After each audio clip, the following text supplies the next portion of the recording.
નમસ્કાર મિત્રો, સ્વાગત છે તમારું ગુજરાત લાઈવ યુટ્યુબ ચેનલમાં। મિત્રો, આજના સમાચાર વિશે વાત કરતા પહેલા જો તમે અમારી ચેનલમાં નવા છો તો નીચે લાલ કલરનું સબસ્ક્રાઇબ બટન આપેલું છે, તેને દબાવીને બાજુમાં રહેલા ઘંટડી બટનને પણ દબાવી દેજો, જેથી મારા આવનારા તમામ વિડીયોની માહિતી તમને મળતી રહે। વીમા વગર વાહન ચલાવશો તો દંડની સાથે જેલ। રસ્તા પર થતા અકસ્માતના જોખમને રોકવા માટે કેન્દ્ર સરકારે મોટી એક્શન લીધી છે। હવે ગાડીઓનો થર્ડ પાર્ટી વીમો હોવો જરૂરી કરી દીધો છે। મોટર વ્હીકલ એક્ટ 199ની ધારા 146 અંતર્ગત ભારતીય રસ્તા પર ચાલતી તમામ ગાડીઓના ફરજિયાતપણે થર્ડ પાર્ટી વીમો લેવો જોઈએ। આવા લોકોને કાનૂનના ઉલ્લંઘન માટે દંડની સાથે સાથે જેલમાં જવાનો પણ વારો આવી શકે છે। નવા નિયમ અનુસાર પહેલીવાર અપરાધ થવા પર 3 મહિનાની જેલ અને 2000 રૂપિયાનો દંડ, વારંવાર ભૂલ થવા પર આપને 3 મહિનાની જેલ અને 4000 રૂપિયાનો દંડ થઈ શકે છે।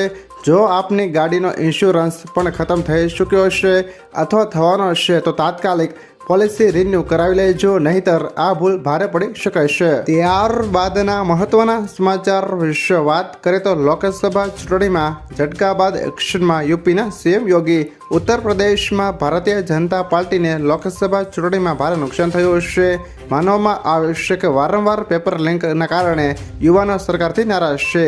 એવામાં મુખ્યમંત્રી યોગી આદિત્યનાથે આદેશ આપ્યો છે કે પેપર લીક કરનાર તથા સોલ્વર ગેંગ સામે કડકમાં કડક કાર્યવાહી કરવામાં આવે। ત્યારબાદના મહત્વના સમાચાર વિશે વાત કરીએ તો પ્રિયંકા ગાંધીએ વારાણસીથી ચૂંટણી લડી હોત તો મોદી 2-3 લાખ મતથી હારી જાત। રાહુલ ગાંધીનો મોટો દાવો। કોંગ્રેસ નેતા રાહુલ ગાંધીએ મંગળવારે લોકસભા ચૂંટણી પરિણામોને લઈને એક મોટો દાવો કર્યો છે।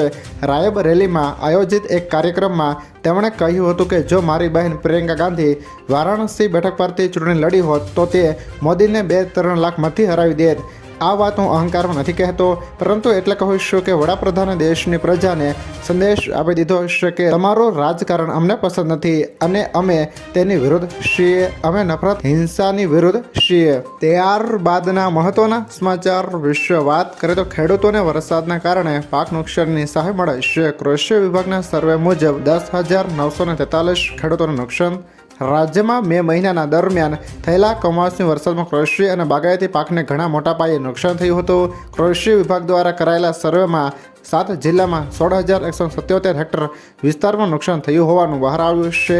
આ માટે ખેડૂતોને 27.50 કરોડની સહાય આગામી સમયમાં સરકાર દ્વારા નિયમોને આધીન ચૂકવવામાં આવશે। ત્યારબાદના મહત્વના સમાચાર વિશે વાત કરીએ તો હવે તમારી ગાડી મફતમાં ચાલશે। ગુજરાતના પ્રવાસે આવેલા પીએમ મોદીએ સુરેન્દ્રનગરમાં જંગી સભાને સંબોધી હતી। આ સભામાં તેમણે ફ્રી 300 યુનિટ વીજળી અને સોલાર વીજળી વિશે સમજાવતા લોકોને કહ્યું કે પછીનો મેં પ્લાન તૈયાર રાખ્યો છે। તમે તમારા વાહન ફ્રીમાં ચલાવી શકશો, તમારે પેટ્રોલ કે ડીઝલનો ખર્ચ નહીં થાય, તમારું બિલ ઝીરો આવશે। આવનારા સમયમાં પીએમ ઇલેક્ટ્રોનિક વાહનોને લઈને સૂર્ય ઉર્જા ભરપૂર ઉપયોગ કરવાની યોજના ઘડી રહ્યા છે।